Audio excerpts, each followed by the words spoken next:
তো সম্মানিত দর্শক, জামাতের একজন বয়স্ক নেতা, প্রায় ৭৫ বছর বয়সী সেই ভদ্রলোক তার তরুণী প্রেমিকাকে নিয়ে একেবারে সস্তা মানে একটা হোটেল, একজন এমপি যে কোনো বিচারই হোক না কেন এই ধরনের একটা হোটেলে তার প্রেয়সীকে নিয়ে, প্রেমিকাকে নিয়ে রমণ করার জন্য সেখানে যাবেন, এটা কল্পনা করা যায় না। গুলিস্তানের ফুটপাতের যে সমস্ত বাদাম বিক্রেতা আছে, আলু বিক্রেতা আছে, ডিম বিক্রেতা আছে, তারা ওই ভ্রাম্যমাণ পতিতাদেরকে নিয়ে সেই যে সকল হোটেলে যান, ঘন্টা চুক্তিতে ৫০০ টাকার বেশি হয় না, ৫০০ টাকা ঘন্টা চুক্তিতে যান।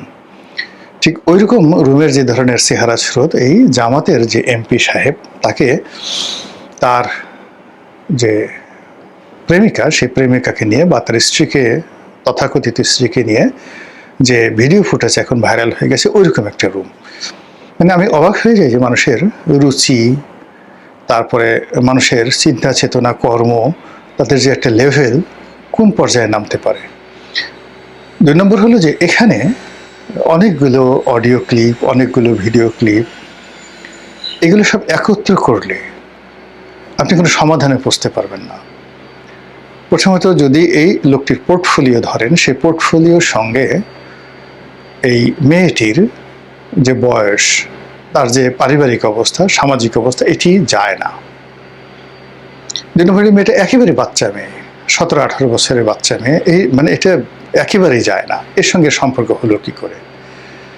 ২ নম্বর হলো যে ভিডিওতে যতটুকু দেখা গিয়েছে তাতে দেখা গেল যে এই বুড়ার সাথে মেয়েটার যে ফিজিক্যাল রিলেশন, সেই ফিজিক্যাল রিলেশন বা তারা পাশাপাশি বসছে, তাদের মধ্যে যে সম্পর্ক, এটা মনে হচ্ছে সহজাত।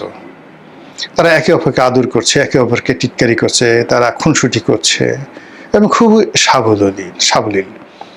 এটা আমাদের জন্য একটা চিন্তার বিষয় যে আমাদের এই যে যারা সুগার ড্যাডি খুঁজে, ১৮, ১৯, ২০ বছরের মেয়েরা যারা ৭০ বছরের বেশি, এই যৌন পাগল, যৌন উন্মাদ, যৌন দানব, যৌন ষাঁড়, এই সমস্ত লোকের পিছনে যে এই কিশোরীরা ঘুরছে, এবং এটা আমাদের সমাজে আগে আমরা কখনো কল্পনা করতে পারতাম না, এটা অ্যাভেলেবল হয়ে গেছে।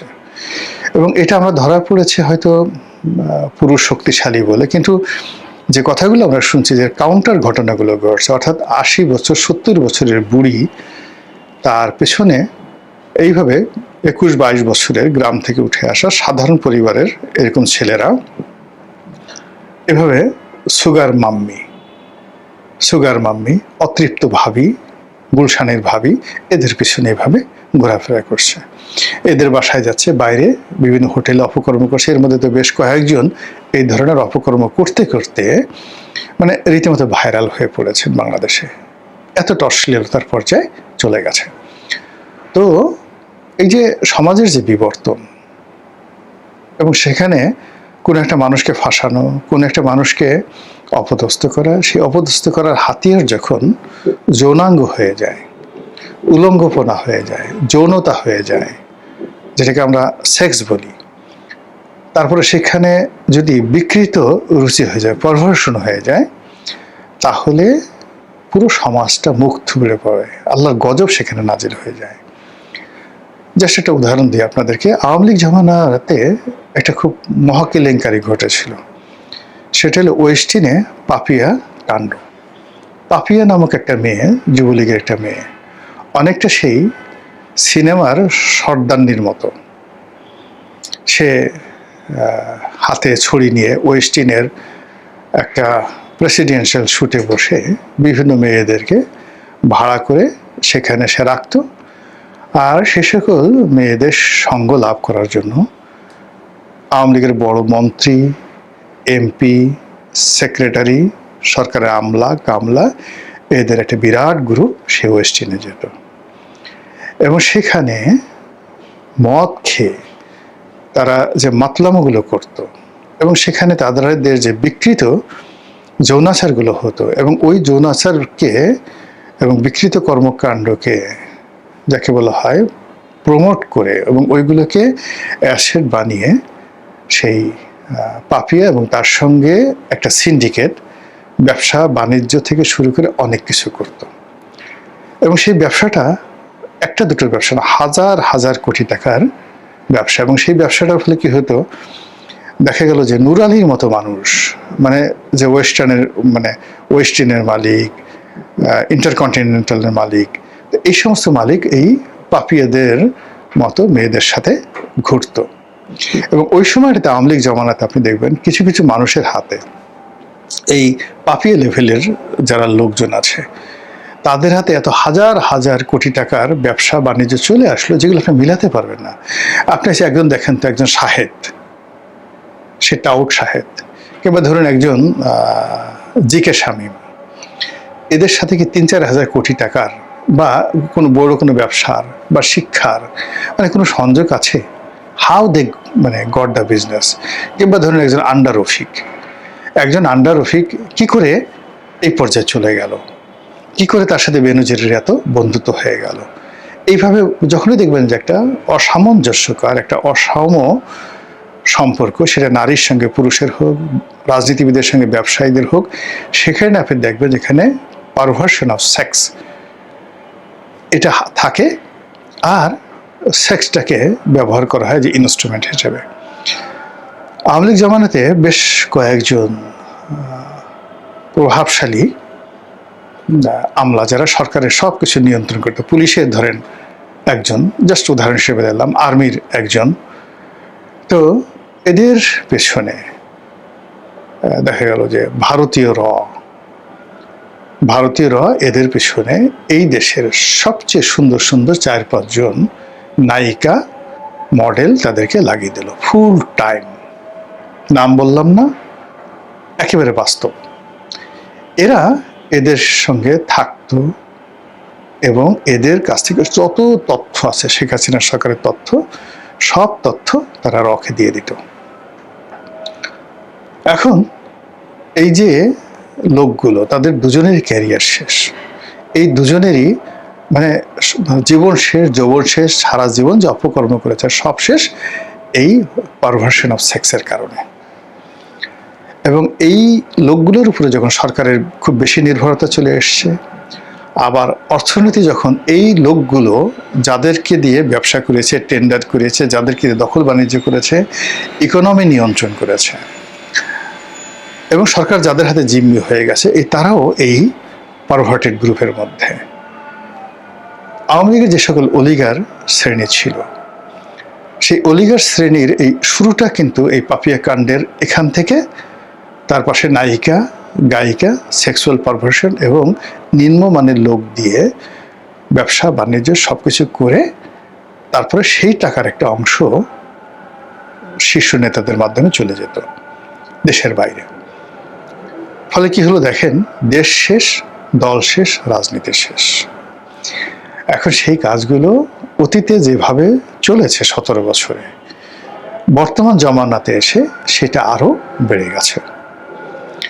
এবং এই জিনিসটা বেড়ে গেছে, আগে যারা ধরেন এখানে মক্ষীরানী হিসেবে ব্যবহৃত হতেন, সেই তুলনায় এখনকার যারা মক্ষীরানী, এরা পচা, দুর্গন্ধ, দেখার মতো নয়। আগে মক্ষীরানীর যে সমস্ত যারা খদ্দের ছিল, সেই খদ্দেরদের চেহারা ভালো ছিল, বড় পদ ছিল, পদবি ছিল। এখন সেই তুলনায় এখন যারা এই মক্ষীরানীদের কবলে পড়ছেন, এই পচা দুর্গন্ধময় মক্ষীরানীদের কবলে পড়ছেন, তারা ওদের তুলনায় অনেক অনেক লেস ক্যালিবারের।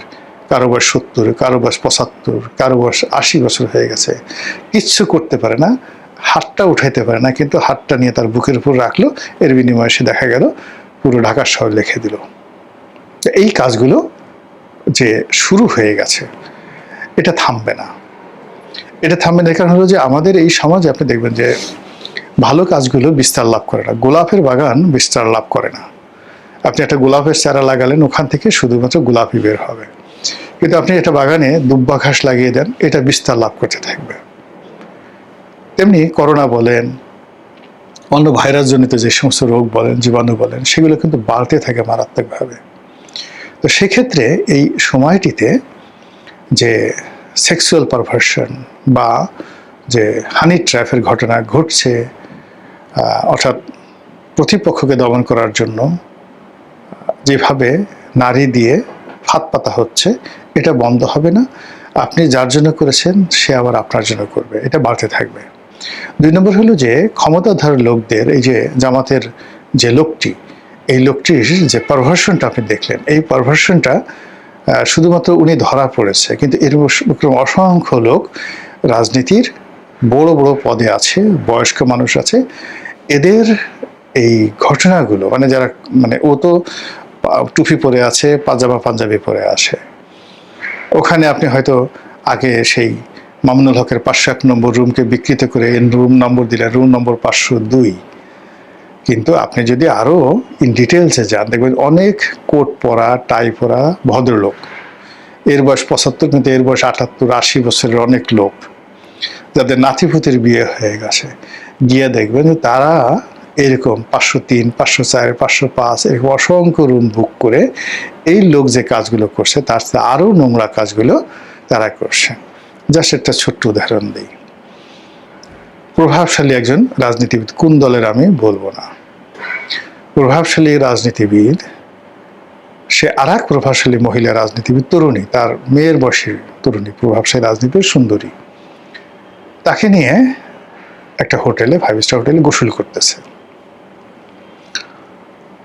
করতেছে সেই বিকিনি পরে, বুড়ার বয়স ধরেন 73-74 বয়সী, সবাই চিনবেন তাকে। বুড়ার ছেলে সেখানে উপস্থিত হয়ে সে বাবাকে আচ্ছা মতো, বাবা এবং ওই যে তার বাবার প্রেয়সী এবং ওই মেয়েও, মানে কি বলবো, মন্ত্রী এমপি আর গেলাম না, এমন পিটনি দিছে সেই লোকের কাছে, মানে তারা এখন জাতির সামনে ধরেন বড় বড় কথা বলছে, এখন সেই লোক আপনি কি করে আপনি তার কাছ থেকে ভালো কিছু আশা করেন? ওই নারীর কাছ থেকে, ওই পুরুষের কাছ থেকে। আর এক নারী, সে দেখা গেল যে তার স্বামী মারা গেছে, অনেক বড় নেতা ছিল, দেখতে তরুণী না হলেও, মানে চেহারা তো ভালো না হলেও আকর্ষণীয়। এখন সে মোটামুটি তার হেড অফিস সবসময় খুলেই রাখে, কেউ আসলে আর মানা নাই। এগুলো করে করে জায়গা মতো ক্ষমতা পেয়ে গেছে। এখন আপনি এই নারী এবং নারীর খদ্দেরদের কাছ থেকে আপনি কি আশা করেন বলেন? এখন এই জিনিসগুলো যখন, মানে আপনি যখন একজনেরটা বের করছেন, এরকম ঘটনা আপনি ওই আওয়ামী লীগের আমলে সে বাবুর বাপের ঘটনা মনে নাই আপনাদের? এক নেতা আমেরিকার এক মহিলার সাথে সে পরকীয়া করছে এবং সেখানে সেই বাবুর মা, বাবুর বাপ, ওইটা নিয়ে খুব আলোড়ন সৃষ্টি হলো। সেই লোক তো মরে নাই এখনো। তখন এই জিনিসগুলো যখন আরো সামনে আসবে উইথ ভিডিও, আপনি জামাতের লোকের বের করছেন, জামাত কি বসে থাকবে? তার কি লোকজন নেই? তার কি বট বাহিনী নেই? তারা এই জিনিসগুলো নিয়ে যখন আরো বেশি ঘাটাঘাটি হবে, তখন মানে আপনি যদি ন্যূনতম রুচিবোধ থাকে, যদি আপনার পরিবার থেকে, আপনার সন্তান সন্ততি থাকে, আপনি বলবেন যে হে আল্লাহ, তাড়াতাড়ি জমিন ফাঁক করো, আমি মরে যাই এবং আমাকে কবরে ঢুকিয়ে দাও, এই দৃশ্য আমার আর দেখতে ইচ্ছা করছে না। মহান আল্লাহ আমাদেরকে অশ্লীলতা থেকে, অশ্রাব্যতা থেকে, অনিয়ম থেকে, দুর্নীতি থেকে, অনাচার থেকে, অবিচার থেকে, ব্যভিচার থেকে, জেনা থেকে আল্লাহ আমাদের সবাইকে হেফাজত করুন, দয়া করুন। প্রধানমন্ত্রী তারেক রহমান, তার যারা শুভানুধ্যায়ী রয়েছেন, রাজনীতির অ্যালাইড সহযোগী এবং যাদের সঙ্গে বন্ধুত্ব করে তিনি বিগত নির্বাচনে তার প্রবল প্রতিদ্বন্দ্বী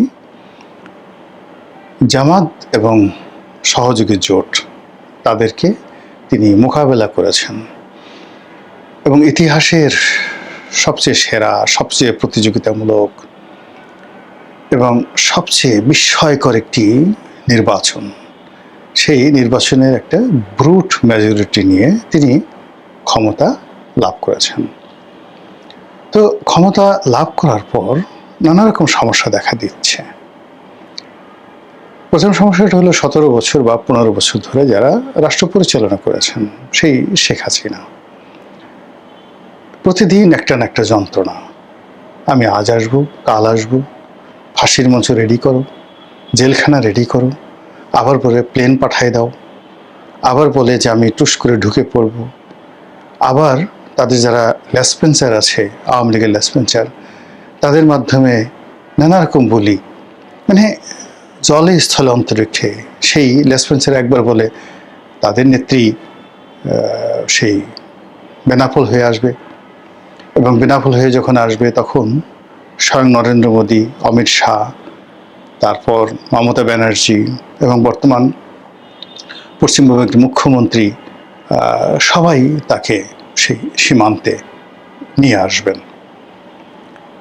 আরেক দল বলছে না, সে ত্রিপুরা দিয়ে আসবে। আরেক দল বলছে না, সে জৈন্তা পাহাড় হয়ে সিলেট দিয়ে ঢুকবে। কেন সিলেট দিয়ে ঢুকবে? সিলেটে তারেক রহমান সাহেবের শ্বশুরবাড়ি, সেখানে লোকজন সবাই তারেক রহমান সাহেবকে দুলাভাই বলে। এটা শেখ হাসিনার ভীষণ রকম মাইন্ডে লেগেছে। কাজেই সে সিলেট দিয়ে ঢুকে দেখাবে যে দুলাভাইয়ের জনসমর্থন বেশি নাকি আপার জনসমর্থন বেশি।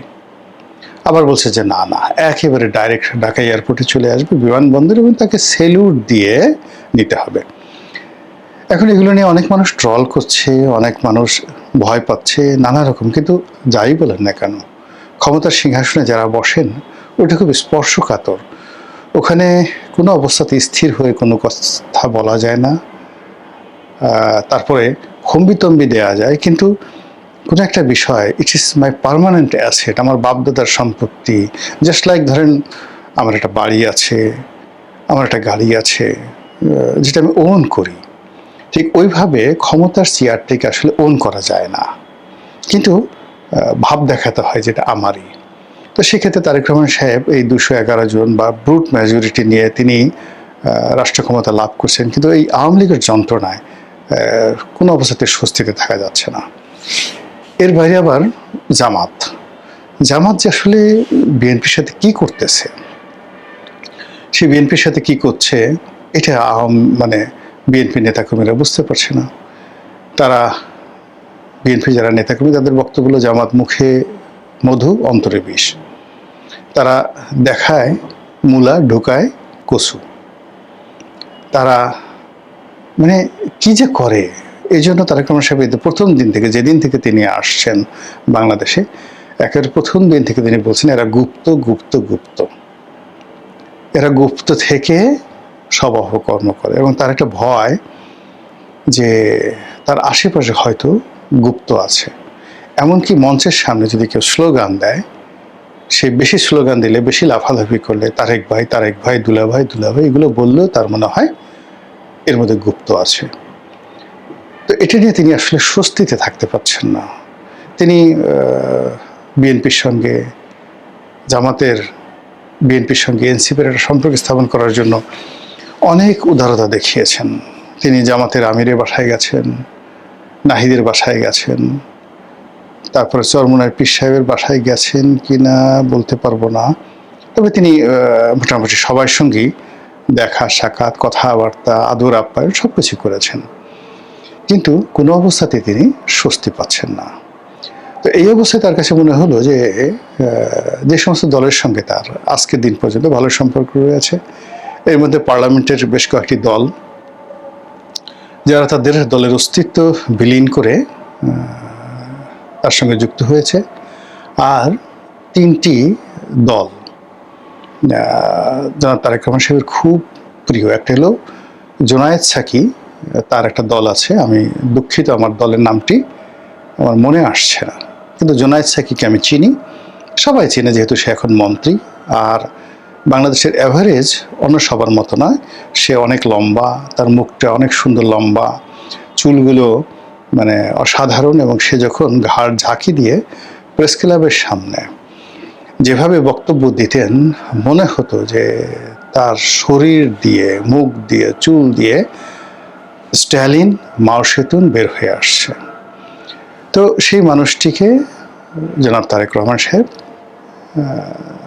তিনি মন্ত্রী বানিয়েছেন, এমপি বানিয়েছেন, এবং তার যে জোট, সে জোটের মধ্যে রেখেছেন। ও নাম মনে পড়েছে, গণসংহতি বোধ হয়, জুনায়েদ সাকির গণসংহতি। এরপরে গণ অধিকার পরিষদের দুটো পার্ট ছিল। একটা পার্ট অবশ্য এখন আর আগের মতো নেই, এখন আছে আম জনতার দল, সবাই তাকে আম তারেক বলেন, কিন্তু বেসিক্যালি তার নাম হলো তারেক রহমান।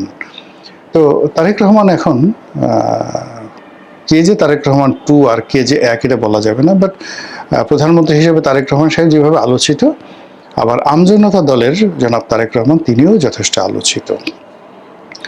এর বাইরে আরেকজন আছেন, তিনি হলেন বাংলাদেশ জাতীয় পার্টি বিজেপি। তো সেই দলের সভাপতি জনাব আন্দালিব রহমান পার্থ, তিনিও মানে অনেকটা জিহাদ করে আসলে বিএনপির সঙ্গে আছেন। আপনারা জানেন যে পার্থ যাকে বলা হয় সে আওয়ামী পরিবারের জামাই, আত্মীয়। তারপর তার বাবা এরশাদ সরকারের গুরুত্বপূর্ণ মন্ত্রী ছিলেন, মেয়র ছিলেন।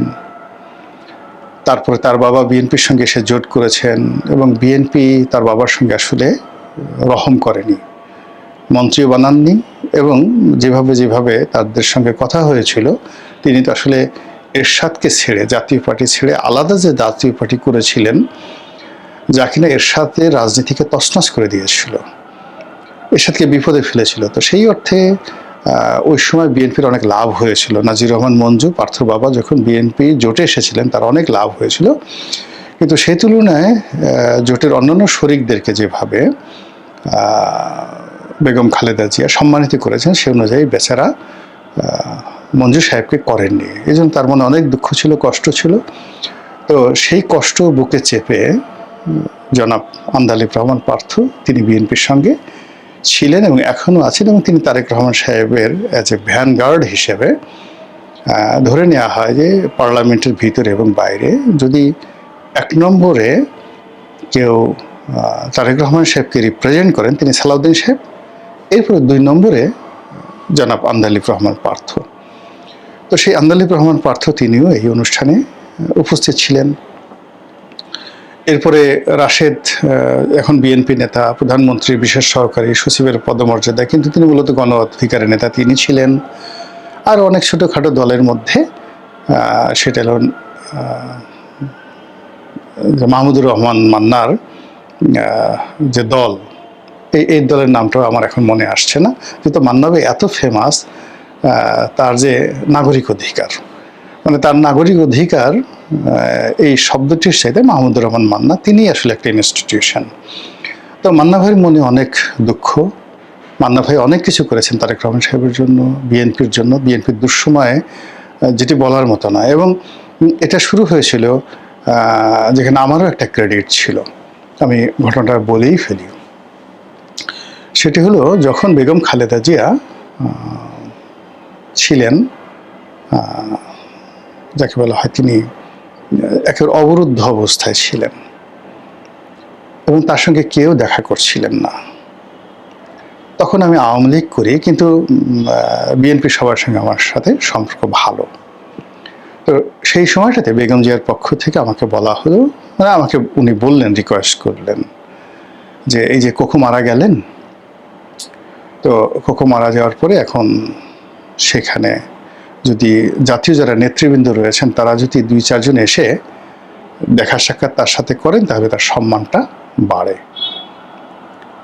তো উনি বেগম জিয়া নিজে বললেন, আমি বললাম ঠিক আছে ম্যাডাম, আমি চেষ্টা করি। ওনার একটা ধারণা ছিল যে আই এম ওয়েল কানেক্টেড, আমি কাউকে কোনো কথা বললে সে কথাটা হয়তো শুনবে কেউ।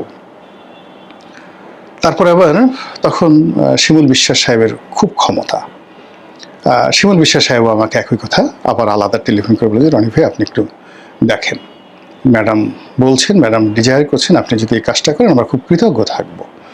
তো আমার দুজনের সঙ্গে কথা হলো, ম্যাডাম নিজে বললেন, শিমুল বিশ্বাস বললেন। আমি তাদেরকে জিজ্ঞাসা করলাম কাকে কাকে, তো তারা 1 নম্বরে বললেন ডক্টর কামাল হোসেন, 2 নম্বরে বললেন মাহমুদুর রহমান মান্না। তো আমি মান্না ভাইকে দুপুরে একদিন আমার অফিসে দাওয়াত দিলাম, দাওয়াত দিয়ে বললাম মান্না ভাই এই ঘটনা, আপনি একটু যান ম্যাডামের সাথে দেখা করেন। বলে রনি কী করে সম্ভব, এটা তো শেখ হাসিনা খুব মানে এমনি আমার উপর রেগে আছে, এখন যদি এই অবস্থায় আমি যাই। তা আমি দেখে খুব বুঝালাম, তো উনি রাজি হলেন। তুমি বললেন তুমি ডক্টর কামালকে বলো। তো আমি আবার ডক্টর কামাল সাহেবের সাথে দেখা করলাম। তারপরে তার অফিসে গেলাম, তিনি বললেন যে রনি এই সমস্ত কথা তো আসলে টেলিফোনে বলা ঠিক না, আপনি আসেন। আমি ওনার অফিসে গেলাম, চেম্বারে গেলাম এবং স্যারকে আমি বুঝিয়ে বললাম যে আমাকে বললেন যে আচ্ছা আপনি বলেন আমার জায়গায় আপনি হলে কী করতেন। তা আমি বললাম যে আমি তো আর আপনার জায়গায় না, ফলে আমার জায়গা থেকে আপনাকে আমি মূল্যায়ন করতে পারবো না। আমি আপনার কাছে আসছি, আমার মনে হয় যে আপনি বড় মানুষ, আপনার যাওয়া উচিত। তো এই দুজন মানুষই, অর্থাৎ মাহমুদুর রহমান মান্না এবং ডক্টর কামাল হোসেন বেগম জিয়ার সঙ্গে দেখা করেছেন। এই ছোট কাজটি, অতি ছোট, কোকো মারা যাওয়ার পর আমি কাজটি করতে পেরেছিলাম। তো ওই দিন থেকে মনে হলো যে বিএনপির সঙ্গে মাহমুদুর রহমান মান্নার একটা সম্পর্ক তৈরি হয়ে গেল। এর আগ পর্যন্ত বিএনপির সঙ্গে তার কোনো সম্পর্ক ছিল না। আর আমি যে সময়টার কথা বলছি তখন পর্যন্ত আমি আওয়ামী লীগ করি, কিন্তু আমি সবার সাথে যেহেতু সম্পর্ক রক্ষা করতাম, এই সম্পর্ক রক্ষার কারণে অনেকে অনেক কথা বলতেন। তো বেগম জিয়া ঠিক ওই সময়টাতে ওই কথাগুলো বলছেন। যাক, এনিওয়ে, তো সেই মান্না ভাই বিভিন্ন সময়টাতে বিএনপির দুঃসময় বিএনপির সঙ্গে ছিলেন, পাশে ছিলেন। তারেক রহমান সাহেবের সঙ্গে তার খুব ভালো সম্পর্ক ছিল। কিন্তু গত নির্বাচনে, 24শে নির্বাচনে এই লোকটিকে যেভাবে বেইজ্জতি করা হয়েছে, যেটি আসলে আল্লাহর মানে আল্লাহ বেজার হয়ে গেছেন। এই লোকটির সাথে আসলে বেইমানি করা হয়েছে এবং তার জায়গায় এই যে যেভাবে শাহ আলমকে নমিনেশন দেওয়া হয়েছে, এখন যাকে বলা হয় শাহ আলম, মানে এখন যে সরকারের সবচেয়ে পাওয়ারফুল মন্ত্রী, তো তারেক রহমান সাহেবের যে সে প্রায় 6-7 বছরের ছোট, সে বলছে, তো সেই কথায় শাহ আলম আমার চেয়ে 6-7 বছরের ছোট হবে। দেখে মনে হয় যেন আমার বড় ভাই, কিন্তু বেসিক্যালি এখন যে এলজিআরডি মিনিস্টার শাহ আলম, তো শাহ আলমকে মনোনয়ন দেওয়া হলো, মন্ত্রী বানানো হলো। এবং এটা ওই সিটটা মূলত তারেক রহমান সাহেব প্রথম থেকেই মাহমুদুর রহমান মান্না সাহেবকে দিবেন বলে কমিটমেন্ট ছিলেন। তো সেই মান্না ভাই এত অপমান, এত লাঞ্ছনা, এত গঞ্জনা করার পরেও প্রধানমন্ত্রী ডেকেছেন, যেহেতু তিনি ভদ্রলোক মানুষ, মান্না ভাই কিন্তু আসলে খুব ভদ্রলোক মানুষ, তিনি সেখানে গেছেন। যাই হোক, তো সেখানে যাওয়ার পরে তার সাক্ষাৎকার দেখলাম, যে সাক্ষাৎকার বের হওয়ার পরে তিনি বলছেন যে কেন ডাকা হলো, কি জন্য ডাকা হলো, কি হলো বুঝলাম না। তো আমি বুঝলাম না এখানে কেন আমাদেরকে ডাকা হয়েছে। দু একজন কথা বললো, নিজেদের অভাব অভিযোগের কথা বললো, প্রধানমন্ত্রী সবার সাথে হ্যান্ডশেক করলো। এই মিটিং কেন হলো, কি হলো, আমি কিছু বুঝতে পারিনি। অন্যদিকে আমরা যে জিনিসটা দেখলাম, প্রধানমন্ত্রী টেবিলে টেবিলে গিয়ে সবার সঙ্গে হ্যান্ডশেক করলেন, দু একজনের সঙ্গে কোলাকুলি করলেন, কারোর সঙ্গে অর্ধেক কোলাকুলি করলেন, কারোর সঙ্গে আন্তরিকতা নিয়ে কোলাকুলি করলেন। তো এর মধ্যে শুধুমাত্র দেখলাম যে রাশেদ, এই যে নতুন যাকে তিনি তার সচিব হিসেবে নিয়োগ দিয়েছেন, রাশেদকে তিনি কোলাকুলি করে অন্তত পক্ষে 5 থেকে 6 সেকেন্ড বুকের সাথে জড়িয়ে ধরেছেন। এর মধ্যে আরও 4-5 জন ওই দৃশ্য দেখে দৌড়ে আসলো, 32টা দাঁত বের করে প্রধানমন্ত্রীর সাথে হ্যান্ডশেক করে কোলাকুলি করার জন্য বুক এগিয়ে দিল। এতে প্রধানমন্ত্রী ঝাঁকে দিয়ে হাতটা সরিয়ে দিলেন যে নো কোলাকুলি, নো মোর কোলাকুলি। এবং এর মধ্যে অনেক যাকে বলা হয় স্টার প্রকৃতির লোকজনও আছে, যারা এই কোলাকুলি তারা করতে পারলো না, অথচ তাদের ইচ্ছা ছিল যে প্রধানমন্ত্রী তাদের সঙ্গে একটু কোলাকুলি করবেন।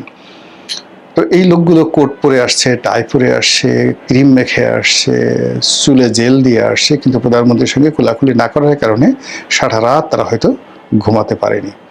তো এইভাবে অনুষ্ঠান শেষ হলো। শেষ হওয়ার পরে অনুষ্ঠানের যে মেনু, সেই মেনু নিয়েও কথাবার্তা হলো। সবাই বললো যে না, এখানে সেই 150 টাকার খাবার খাইয়েছে, দেখো আমাদের প্রধানমন্ত্রী কত কত ভালো। এখন আমাদের যে প্রশ্ন সেটা হলো, কেন এই বৈঠকটা হলো, এটা রিজনটা কি? আওয়ামী লীগের যারা লেসপেন্সার রয়েছে তাদের বক্তব্য হলো যে আওয়ামী লীগের ভয়ে, শেখ হাসিনার ভয়ে মূলত এই ধরনের অনুষ্ঠান করা হয়েছে। এখন আওয়ামী লীগের মতো সংগঠন, তাদের সাথে আসলে ফাইটটা করতে হবে বিএনপিকেই, এমনকি এই ফাইটে জামাতকেও তারা কাছে পাবে না। আর সেখানে গণ অধিকার, আমজনতা, তারপরে গণসংহতি, নাগরিক অধিকার, মানে তাদের এক একজনকে যদি বলা হয় 50 জন করে লোক নিয়ে আসেন, তাদের জন্য আসলে খুব কষ্ট হবে। 50 জন করে লোক এনে সকাল থেকে সন্ধ্যা পর্যন্ত দাঁড়া করিয়ে রাখতে, তাহলে কি হলো যে তার কাছে যে 5 থেকে 6টি পার্টির, এখানে আমি নাম বললাম, তো 6টি পার্টির 50 জন করে যদি লোক আনতে হয়, তাহলে 300 লোক আসবে। আবার এই 300 লোক আলাদা আলাদা দাঁড়াতে হবে, পাশাপাশি দাঁড়ালে সংঘাত হয়ে যেতে পারে। তো এইরকম একটি অনুষ্ঠান প্রধানমন্ত্রী আয়োজন করলেন। রাষ্ট্রীয় খরচে যদিও বেশি খরচ যায় নাই, পার পিস বা পার হেড 150 টাকা করে খরচ গেছে বলে বলা হয়েছে। কিন্তু হোয়াট এভার মেবি, প্রধানমন্ত্রী এরকম একটা অনুষ্ঠান যমুনার মতো একটা জায়গাতে আয়োজন করতে, ডেকোরেশন করতে প্রধানমন্ত্রী যে সময় দিয়েছেন, সেই সময়ের মূল্য ধরলে এটা তো হাজার কোটি টাকা। এই অনুষ্ঠানের যে ব্যয়, এসএসএফ ছিল, সিকিউরিটি ছিল, সব মিলে বিশাল একটা ব্যয়। এগুলোর রাজনৈতিক বেনিফিটটা কি হলো, আর কেন করা হলো, আর এইটা করার ফলে আসলে কি গুপ্ত শক্তি জামাত বা বিএনপি এই ধরনের বৈঠক করার পর গুপ্ত শক্তি বলতে জামাত এবং বিএনপির অপোনেন্ট আওয়ামী লীগ, তারা কি খুব ভয় পেয়ে যাবে, থরথরে করে কাঁপবে, নাকি ওই যে যাত্রাখানে যেভাবে হাসি দেয়, জোরে জোরে মুখ হা হা করে হাসি দেয় যে পারলে কিছু কর, সেভাবে তারা আওয়ামী লীগকে দেশে ফিরিয়ে আনার জন্যে, মানে রাজনীতিতে ফিরিয়ে আনার জন্যে এবং এর নেতৃত্বের শীর্ষ পর্যায়ে শেখ হাসিনাকে আবার বসানোর জন্যে দিল্লি কি চেষ্টা করছে? দিল্লি কি আমেরিকার সঙ্গে কোনো লবিং করছে? এবং এই সমস্ত বিষয়াদি নিয়ে দিল্লির সঙ্গে বেজিংয়ের কি কোনো কথাবার্তা হয়েছে, বা যদি হয়ে থাকে সেই বিষয়গুলো কি হতে পারে, একজন রাজনীতির পর্যবেক্ষক রূপে আমি যতটুকু বুঝেছি সেই বিষয়গুলো আপনাদের সামনে বলবো। তার আগে বলে নিই যে ইউনূস সাহেবের যে অন্তর্বর্তীকালীন সরকার এবং বর্তমানের জনাব তারেক রহমান সাহেবের সরকার, আমরা তাদেরকে যে ফর্মই ধরি না কেন বা দেখি না কেন, আসলে এই সরকারের মৌল ভিত্তিগুলো কি? প্রথমে ইউনূস সাহেবকে দিয়ে শুরু করি। ইউনূস সাহেবের আগমন এবং তার সঙ্গে যারা উপদেষ্টা ছিলেন সবারই কর্মকাণ্ড অনেকটা ছিল veni vidi vici. Julius caesar, Roman সম্রাট জুলিয়াস সিজার, তিনি তার তখনও তিনি মানে যাকে বলা হয় সিজার হননি, সম্রাট হননি, তার আগে যখন তিনি কনসুল ছিলেন, তো সেই কনসুল থাকা অবস্থায় তিনি আজকের যে তুরস্ক, এই তুরস্কের একটা বিরাট এলাকা জয় করলেন এবং তৎকালীন সময় ওই এলাকাটি উপজাতি অধ্যুষিত ছিল এবং ভীষণ রকম ডেঞ্জারাস একটা জায়গা ছিল। জার্মানিতে একটা জায়গা ছিল, তারপর ফ্রান্সে একটা জায়গা ছিল, আর তুরস্কের এই জায়গাটি নানা কারণে এখানে কোনো বিজেতা যেতে সাহস পেতেন না, এবং যে কোনো কারণে হোক না কেন জুলিয়াস সিজার এত বিখ্যাত, সে মানে সেই জার্মানি দখল করেছিলেন, তারপরে তিনি গলের যে যুদ্ধ তার মাধ্যমে ফ্রান্স দখল করেছিলেন এবং ইংল্যান্ডও দখল করেছিলেন। তো এই দখল করার আগে তিনি তার যে প্রথম যে যুদ্ধটি, যেটিকে বলা হয় ডিসাইসিভ ব্যাটেল, সেই যুদ্ধটি ছিল এই তুরস্কে। তিনি এত সহজে এটা জয় করলেন, তিনি ভাবতেই পারলেন আর হাউ ইট ইজ পসিবল। শুধু বিজয়ের পর তিনি রোমান সিনেটকে লিখলেন ভিনি ভিডি ভিসি, আসলাম, দেখলাম এবং জয় করলাম। ডক্টর মোহাম্মদ ইউনূসের সঙ্গে যারা এসেছিলেন ক্ষমতাতে সবাই আসলাম, দেখলাম, জয় করলাম।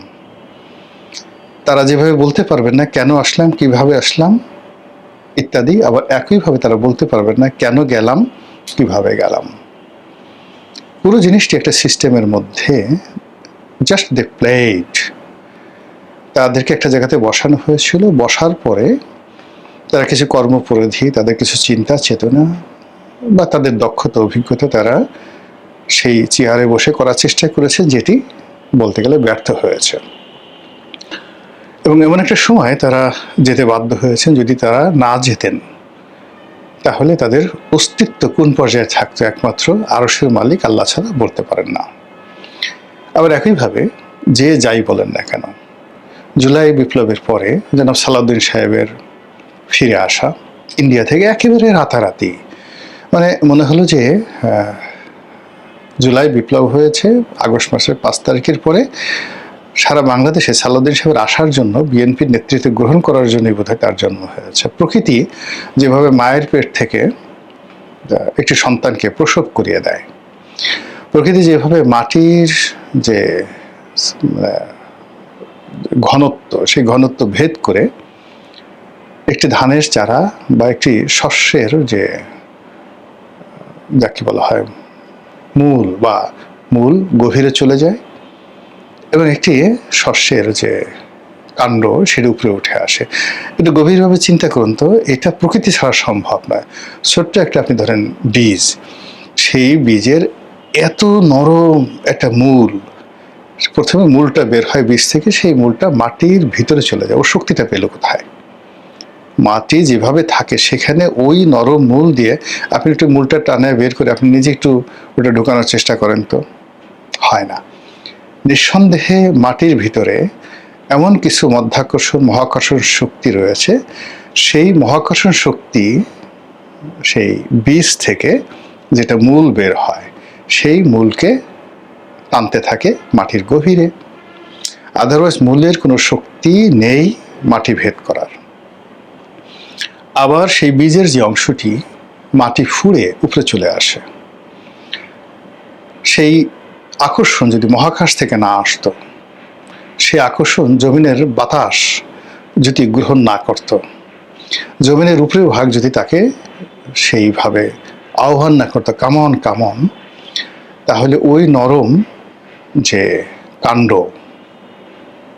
সে তার পক্ষে মাটি ফুঁড়ে এই পৃথিবীর আলো বাতাস দেখা সম্ভব হয় না, যেটা আপনারা সহজে বুঝেন। আর আমাদের জন্ম বা যে কোনো পশু পাখির জন্ম, ডিম থেকে বাচ্চার জন্ম, সব কিছুর মধ্যেই একটা প্রকৃতির লীলা খেলা থাকে। তো সেই প্রকৃতির লীলা খেলাতেই এমন কাছে মনে হলো যে সালাউদ্দিন সাহেব চলে এলেন, তারেক রহমান সাহেব চলে এলেন। তারেক রহমান সাহেব যখন চলে এলেন তখনই তার আম্মা মারা গেলেন। তার আম্মা মারা যাওয়ার পর সেখানে বিশাল জানাজা হলো। মানে সব কিছুই মনে হলো যে প্রকৃতি সাজিয়ে দিয়েছে, এটি কোনো মানুষের কাণ্ড নয়। এখন আচ্ছা বলেন তো আপনারা, যে এই যে প্রকৃতি সালাউদ্দিন সাহেবকে যে সুযোগটা দিল, তারেক রহমান সাহেবকে সুযোগটা দিল, তারা কয়বার, মানে আপনি যদি আধ্যাত্মিকতার কথা চিন্তা করেন, দাড়ি রেখে পাহাড়ে বসে সেই যাকে বলা হয় ধ্যান করেছেন, আল্লাহর সন্তুষ্টি অর্জনের জন্য যেভাবে রাসূলুল্লাহ সাল্লাল্লাহু আলাইহি সাল্লাম হীরা পর্বতে ধ্যান করেছেন, ওনারা এইভাবে ধ্যান করেছেন আল্লাহর সন্তুষ্টির জন্য। একটা সিঙ্গেল উদাহরণ দেখান তো। কিংবা ধরুন অন্য যে কোনো ধর্মমত, অথবা তারা এমন কি কর্ম করেছেন যে কর্মের ফলে এরকম কোনো একটা ঘটনা ঘটে গেল। মানে সব কিছুতেই প্রশ্ন। আপনি প্রকৃতিকেও মিলাতে পারবেন না যে প্রকৃতি তাদেরকে এই যে সুযোগ দিয়েছে, ইজ দেয়ার এনিথিং? অথবা তাদের সঙ্গে যে বৈদেশিক যে সম্পর্ক, সেই সম্পর্কের ক্ষেত্রে তারা এমন কি করেছেন যে কর্মের কারণে তাদেরকে, মানে ডক্টর ইউনূসকে ক্ষমতায় বসানো হলো, আবার সরিয়ে দেওয়া হলো, আবার তারেক রহমান সাহেবকে ক্ষমতায় বসানো হয়েছে, ক্ষমতায় বসানোর পর প্রেমের রশি দিয়ে আবার এখন টানাটানি শুরু হয়েছে। এবং এই টানাটানির ফলে কি হলো দেখবেন যে অনেক মানুষের ঘুম হারাম হয়ে গেছে, তাদের খাবার দাবার, জীবন চাল চলন সব নষ্ট হয়ে গেছে। আপনি আমি বাইরে থেকে যতটুকু আন্দাজ করতে পারি, ভিতরে যারা আছেন তারা এই উত্তাপটি, তাদের ক্ষমতার জোর এবং ভিত্তিটি তারা আপনার আমার চেয়ে 100 গুণ বেশি বুঝতে পারেন। তাদের চলাফেরা, ড্রেস কোড, তাদের মানে সিদ্ধান্ত গ্রহণ, প্রত্যেকটা জিনিসের মধ্যে আপনি দেখবেন প্রচণ্ড অসামঞ্জস্যতা রয়েছে। এবং আমরা যারা বাইরে আছি, সেই বাইরে আমরা তাদের সেই কাজের কোনো রকম ধারাবাহিকতা দেখতে পাচ্ছি না। একটা ছোট্ট উদাহরণ দিলে বুঝতে পারবেন যে দুর্বৃত্তায়ন কোন পর্যায়ে পৌঁছে গেছে। আমাদের এই যে মহাস্থানগড়, আপনারা নিঃসন্দেহে নাম শুনছেন, প্রাচীন বাংলার নয়, প্রাচীন ভারতবর্ষের রাজনীতি এবং সভ্যতার যে কটি নিদর্শন রয়েছে তার মধ্যে একটি হলো এই মহাস্থানগড়। এখন সেই মহাস্থানগড়টিকে ওয়ার্ল্ড হেরিটেজ, বিশ্বের যে ঐতিহ্য, এটি ঘোষণা করার একটা প্রক্রিয়া জাতিসংঘের পক্ষ থেকে নেওয়া হয়েছে। এবং সেটার কারণে কি হচ্ছে, এই জায়গাটিকে অবিকৃত রাখতে হবে, অবিকৃত রাখতে হবে। এবং ওটা যখন ওয়ার্ল্ড হেরিটেজ হিসেবে ঘোষিত হবে, তখন ওটা কেন্দ্রিক পর্যটন, ওটা কেন্দ্রিক উন্নয়ন, এটা জাতিসংঘ করবে। এবং এটার একটা বিরাট, আজ ধরেন আমরা পেত্রা দেখতে যাই, আজ আমরা সেই মিশরের যে পিরামিড দেখতে যাই, মূলত এর সঙ্গে জাতিসংঘ জড়িত। তেমনি আমাদের মহাস্থানগড়, আমাদের পাহাড়পুর বৌদ্ধবিহার, ইভেন আমাদের সোনারগাঁতে পালাম সিটি, এইগুলোকে যদি আমরা ওয়ার্ল্ড হেরিটেজের মধ্যে ঢুকিয়ে দিতে পারি, তাহলে আমাদের পর্যটন শিল্পটা অনেকটা জায়গায় চলে যাবে। তো সেইরকমভাবে আমাদের মঞ্জিল মোর্শেদ, অ্যাডভোকেট মঞ্জিল মোর্শেদ সহ আরও অনেক যারা এমিনেন্ট আইনজীবী আছেন, তারা এই জিনিসগুলো নিয়ে কাজ করছেন দীর্ঘদিন ধরে। এই সরকারের আমলে হঠাৎ করে একটা সিন্ডিকেট, তারা এখন এখানে এই ওয়ার্ল্ড হেরিটেজের তো মানে তাদের তো ধারণা নাই, মানে তারা এখন ওই মহাস্থানগড়ের মধ্যে দুটা রাস্তা করবে, তারপর ওখানে কিছু ঝাড়পুছ করবে, 10 কোটি টাকার জায়গায় 100 কোটি টাকার একটা প্রকল্প করবে, ওটা দেখিয়ে এবং কিছু টাকা মারবে। এই কাজ করার জন্য একটা বিরাট সিন্ডিকেট তৈরি হয়ে গেছে। যখন সিন্ডিকেট কাজ করতে গেল, বগুড়ার ডিসি বললো যে আপনি তো কাজ করতে পারবেন না, এখানে কোর্টের রায় আছে, এটা স্থগিত, ওয়ার্ল্ড হেরিটেজ হওয়ার জন্য মামলা করা হয়েছে। এখন সেই মামলা আবার অ্যাপিলেট ডিভিশনে নিয়ে তদবির করে সেই মামলা ভ্যাকেন্ট করার জন্য সেই সিন্ডিকেটগুলো চেষ্টা করে যাচ্ছে। এই দেশগুলাই যাক, ডাজ নট ম্যাটার, কিন্তু আমাকে আমার মাল পানি কামাতে হবে। আরেকটি ঘটনা বলি, একটা জেলার থেকে একজন নর্মাল এএসআই, খুব ভালো, মানে একটা ভালো থানাতে আছেন। এখন সে আসছে, স্যার আমাকে একটু বদলির ব্যবস্থা করে দেন। তা বললাম তুমি তো ভালো জায়গাতে আছো, কেন বদলি হবে? বলে স্যার জীবন বাঁচছে না। এই কারণে হলো যে এখানে ওসি সাহেব যিনি আছেন 60 লাখ টাকা খরচ করে এসছেন, এবং এই 60 লাখ টাকা তোলার জন্য প্রত্যেকটা কনস্টেবল থেকে শুরু করে সবার উপর সে প্রেশার ক্রিয়েট করছে। ফলে প্রতিদিন আমাদেরকে অন ডিউটিতে গিয়ে এই টাকা আদায় করার জন্য চেষ্টা করতে হয়। কয়দিন আগে এরকম একটা ঘটনায়, এখন আগের মতো সমাজ নাই, পুলিশকে ভয় পায় না, অনেক জায়গায় মব হয়, অনেক জায়গায় মারামারি হয়, সব কিছু হয়, এবং আমাদের পুলিশকে ধরে সেই মাদক সহ উল্টে ফেলে, মানে মাদক উদ্ধার করতে পুলিশ গেছে, উল্টে ফেলে মাদক মামলায় পুলিশকে ফাঁসাই দেওয়া হয়েছে, চাকরি চলে গেছে। আমারও, মানে আমি যেখানে আছি আসলে আমার জীবন নিয়ে টানাটানি, আমি 28 বছর চাকরি করছি, স্যার আমি একটু বাঁচতে চাই। আপনি বোঝার চেষ্টা করেন যে একটা ওসির জন্য 60 লাখ টাকা, হয়তো 1 বছর বা 6 মাস। তো এই পর্যায়ে চলে গেছে দুর্বৃত্তপনা। এই কাজের সরকারের যদি ধারাবাহিকতা থাকতো, সরকার প্রথমে এই জায়গাগুলোতে হাত দিতে পারতো, কিন্তু সেই জায়গাগুলোতে হাত দেওয়া যায়নি। এর ফলে কি হলো, এই যে সরকারের প্রতিটি প্রশাসন, প্রতিটি জায়গা, কনস্ট্রাকশন, এই যে সরকারের অনেক মন্ত্রীদের নামে দুর্নীতির অভিযোগ আসছে, অনেক মন্ত্রীদের বিরুদ্ধে সুপার পাওয়ারের, যাকে বলা হয় যে তাদের অনেক ক্ষমতা চলে আসছে, সরকারের আপনজনের মধ্যে বন্ধু ভার্সেস বন্ধু, শত্রু ভার্সেস শত্রু, তাদের মধ্যে মারামারি কাটাকাটি হচ্ছে। এই বিষয়গুলো মানুষ ভাবছে তাহলে তো আওয়ামী লীগ ভালো ছিল, আমাদের কই জান্নাতের টিকিট কই? জামাতের লোক তো তাবিজ বিক্রি করার কথা বলে, খু দেওয়ার কথা বলে নারী ধর্ষণ করে, পার্থক্য কি রইল? তাহলে আওয়ামী লীগের লোক ধর্ষণ করতো, জামাতের লোক এই কাজগুলো করতেছে। আওয়ামী লীগের সালমান এফ রহমান এই কাজগুলো করছে, এখন কি শেয়ার মার্কেট লুট হচ্ছে না? এখন কি ব্যাংক লুট হচ্ছে না? আওয়ামী লীগের যারা দুর্নীতিবাজ কর্মকর্তা ছিলেন, এখন কি দুর্নীতিবাজ নেই? এটা মাঠের মধ্যে আপনি একটা সিঙ্গেল জায়গাতে কমেছে, কমেনি। এখন এটাকে উঠাতে উঠাতে উঠাতে উঠাতে ওই যে বীজের মতো আরো উপরে উঠান, উপরে উঠাইলে আপনি দেখবেন যে যারা এই ক্ষমতার কলকাঠি নাড়েন বিদেশ থেকে, সেটা ওয়াশিংটন বলেন, দিল্লি বলেন, চীন বলেন, তো তারা এই যে জায়গাগুলো, সেই জায়গাগুলো তারা দেখছেন। দেখার পরে তাদের কি মনে হচ্ছে যে তাদের বিনিয়োগ, তাদের ভবিষ্যৎ, তাদের সিদ্ধান্ত, তাদের সাথে সরকারের যে সম্পর্ক, সেই সম্পর্কটা কন্টিনিউ করার জন্য যে চেইন অফ কমান্ড, সেই চেইন অফ কমান্ড 17 বছর কেমন ছিল, গত 2 বছরে কেমন চলছে। তো সেখানে যদি তারা কোনো উন্নয়ন দেখতে না পায়, শুধু ফুলঝুরি, কথার ফুলঝুরি দিয়ে কাজ হবে না, শুধু এখানে প্রজেক্ট দিয়ে কাজ হবে না, স্বপ্ন দেখে কাজ হবে না, এখানে আসলে অ্যাকশন দরকার। কিন্তু গত 2 বছরে যে অ্যাকশনগুলো, একটা সিঙ্গেল অ্যাকশন দেখান যে অ্যাকশনগুলো বাস্তবে দেশের এবং দেশের বাইরের আমাদের যারা বন্ধু আছে, উন্নয়ন সহযোগী আছে, সবাইকে খুশি করেছে। সেই দিক থেকে তারা যে কাজটি করে, যেমন শেখ হাসিনার জমানাতে তারা সবসময় জামাতের সাথে যোগাযোগ রক্ষা করতো, জাতীয় পার্টির সাথে করতো, তারপরে বিএনপির সাথে করতো, ইন পার্সন সেই ব্রিটিশ রাষ্ট্রদূত, আমেরিকান রাষ্ট্রদূত এখান থেকে গিয়ে তারেক রহমান সাহেবের সাথে লন্ডনে দেখা করতেন। তো সেই কাজগুলো যে এখন হচ্ছে না, আপনি তো বলতে পারবেন না সেই কাজগুলো এখন হচ্ছে, তাহলে সেই কাজগুলো কাদের সাথে হচ্ছে?